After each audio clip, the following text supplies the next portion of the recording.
একটা মেয়ে রয়েছে, স্ত্রী বলে কিসের নামাজ পড়ে কিসের কথা বলে, হ্যাঁ বাদ দেবো এলাকায় লোকদের স্বামী বলে মানুষ হয় ঠিক। এই দলের নেতা নেত্রী দেখবেন মানব দর্শিত কুকুর যন্ত্র মন্ত্র সন্তানের চলে না, এই যে পুরস্কৃতি গণতন্ত্র, এই দুর্বলতাকে কি বলছিল এক কথায় বুঝানো যায় সমস্ত ক্ষমতার মালিক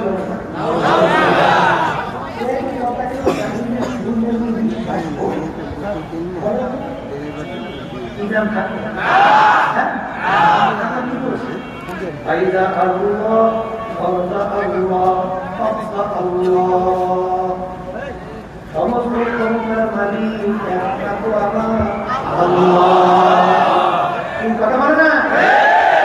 এখন দেখবেন দলের এই প্রধানের মা বোনরা এই জড়াইয়া রয়েছে, তারা তো বলে এই প্রচলিত সবাই সমাধান মালিক জনগণ এইটা বাস্তবায়ন করার চেষ্টা করি, এইটা তুমি সহযোগিতা করো, তখন তোমাদের যে খুব করে ও স্নেহ ও মানুষ